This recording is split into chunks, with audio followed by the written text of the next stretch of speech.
Joy Makadi Salibonani, and it's your girl Laura here, La Lotus Umtagatina. We welcome you to another exciting episode of Sebenza Girl, the show about women and child empowerment, women and girl child empowerment. What is empowerment, you ask? How is it incorporated in our daily lives?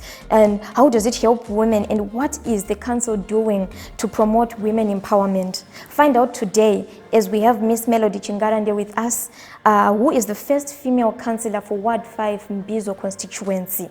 She believed she could, and she did. She's a living example of little girls with dreams become women with vision. Help me welcome Miss Chingarande. Thank you, ma'am, for joining us today for our show. Thank you, Laura. Could you start by telling us a little bit about yourself? Well, thank you so much, Laura. I can start by saying I'm a single mother. Yes.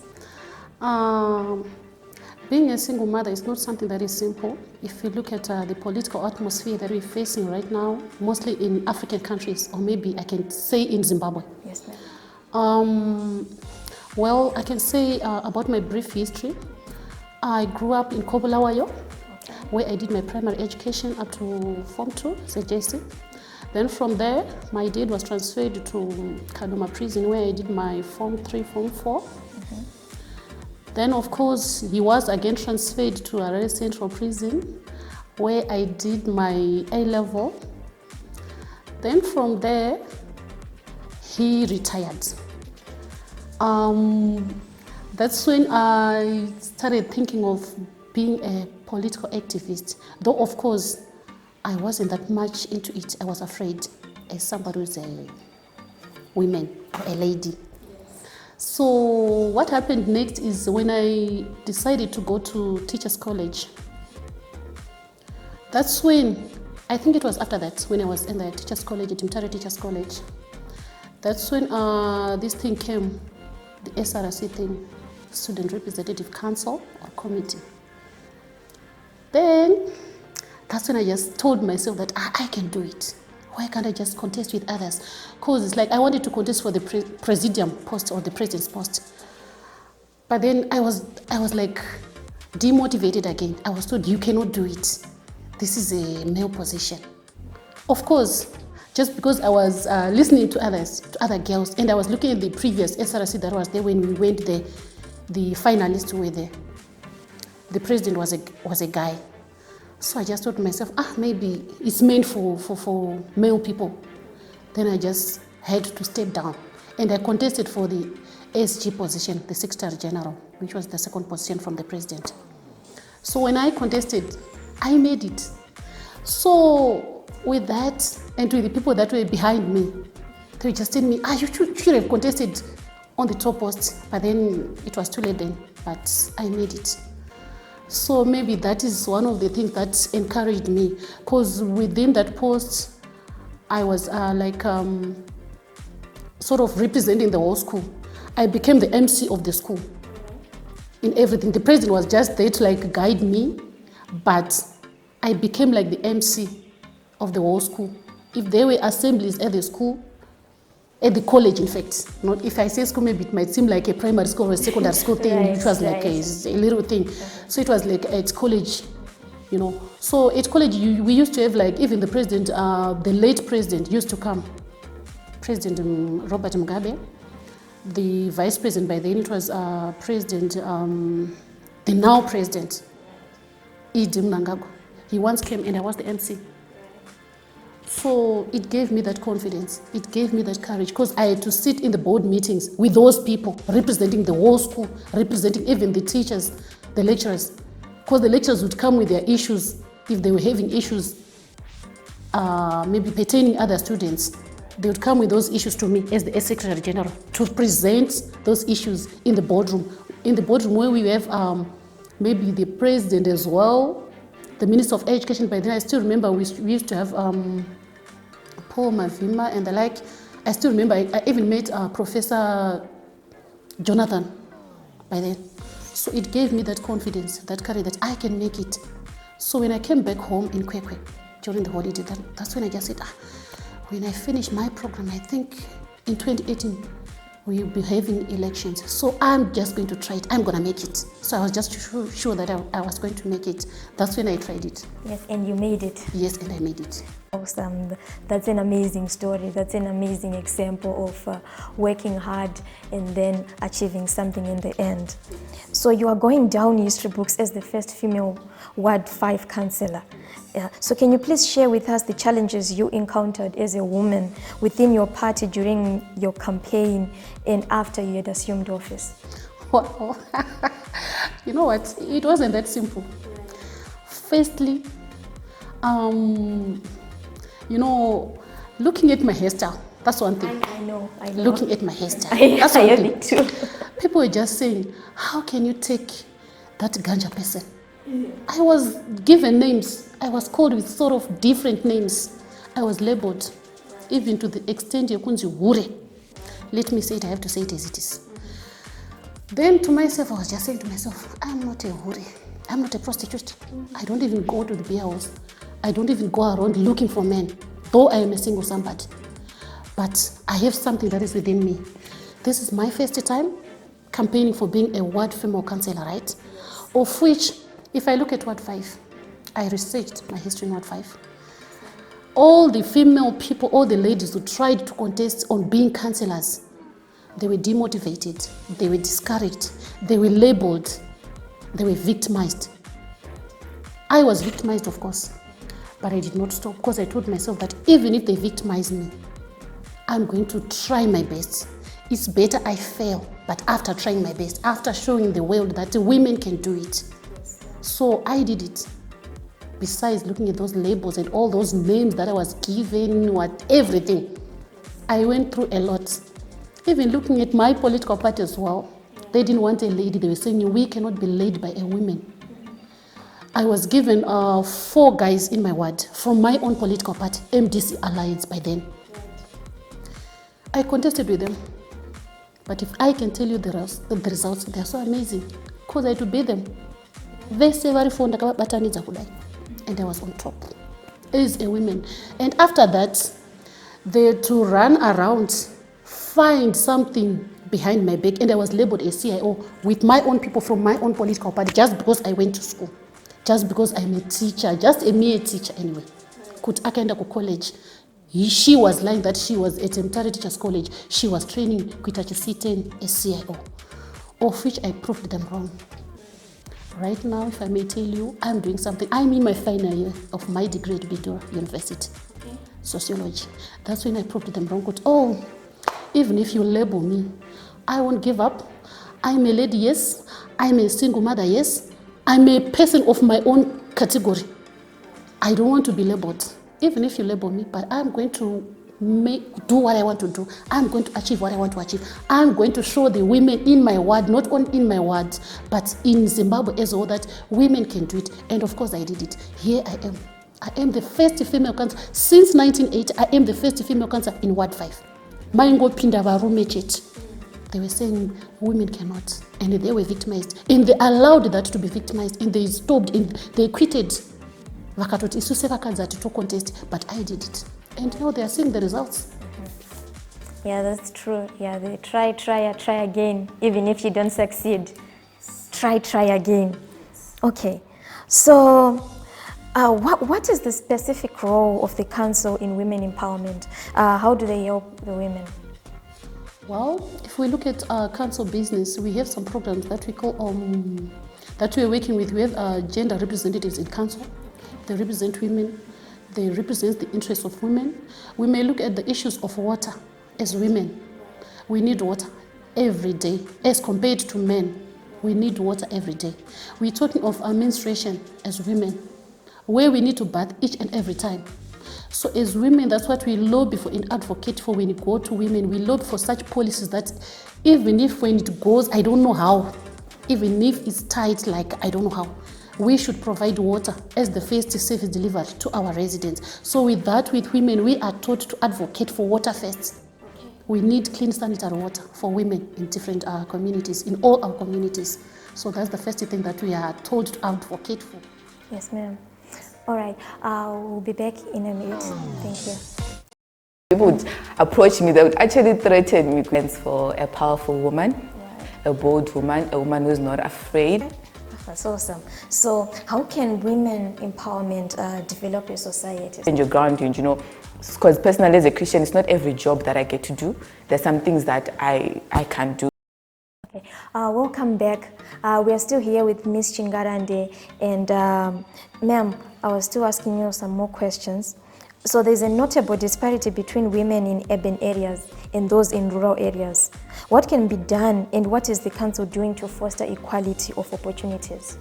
It might be a little bit difficult because if we look at the councillors, maybe the women councillors who are in the rural areas, maybe let me say it as it is. I think I'm someone who likes like straightforward things. Most of our councillors who are in the rural areas, despite the fact that they are from the ruling party, they are getting a lot of benefits as compared to us, councillors who are in the urban areas. Just because it's like the ruling party is saying like they have a lot of votes from the rural areas. They believe in rural areas compared to urban areas. So in terms of any assistance, it's an obvious case that they are getting more assistance compared to us, the councillors in the urban areas, to such an extent that myself as a lady, I cannot maybe do some activities just to provide for the community, even if it means they need help. I cannot do anything. Even if I see people who are vulnerable in my society, I cannot do anything considering what I'm getting as a female councillor. The allowance that I'm getting, it's not even far enough to buy even just a simple phone which cannot go on WhatsApp. People may not know it, but I think it's something that the world has to know, or the nation has to know, that we are getting peanuts. Of course, it's not like I really want something. I want to save my community. That's my duty. I want to have service delivered in my community. But sometimes I may not be able to give the service delivered that I'll be expecting because I don't have anything. Right now, of course, I'm a qualified teacher, but I'm not allowed to get work in the government just because I'm a councillor. Okay. So somewhere, there's something that the government needs to do, just because being a councillor is not a full-time job. Right. Yes, of course, I'm serving the community, but I'm also someone who went to school expecting to get a job. But then here I am. So there is a difference somewhere which the government needs to look into, so that we can be at par with the councillors who are in the rural areas. Okay. All right.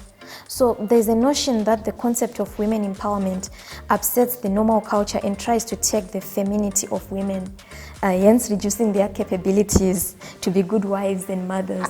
What's your take on that? Let me laugh. Something which is very funny, and it's still there. If we look at our societies, there's a lot of patriarchy. There are a lot of husbands that we have, or male people in our societies, who still have that patriarchal mind in them, that superiority complex in them, that us as women should remain inferior. We should be childbearing people at home. We should do all the household chores at home and nothing else. I should not take a political post. I should not take a leading role, be it at work or wherever. The male feels that maybe, of which that's not it. The male or those male guys, right, they should just support us as women. I have a dream, he has his own dream.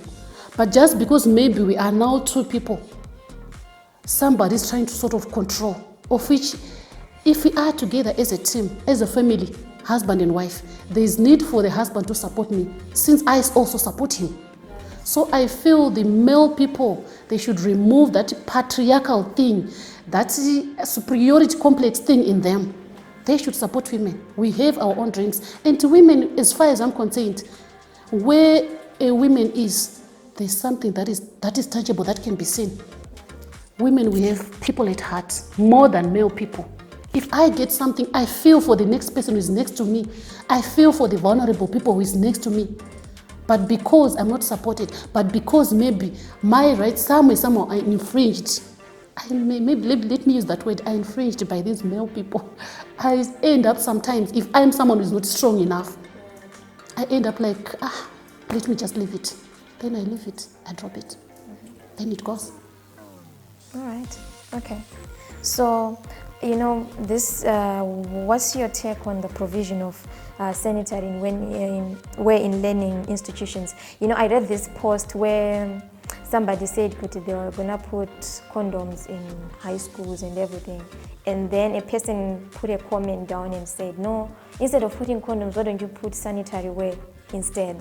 Because people are paying lots of money for sanitary wear, and then they'll come and get condoms for free. So what's your take on provision of sanitary wear in learning institutions and then the removal of duty on sanitary wear? Well, it might be a little bit of a difficult question, but I'll answer it from my own view, what I think. Considering our children right now, they are growing up at a faster, at a faster level compared to maybe panguva yedu. Right. So what I feel and think is this should begin, charity begins at home. So I feel the parents, they should have that friendship thing, bond. Mostly just because the girls are the ones who are mostly vulnerable when it comes to pregnancy and that stuff.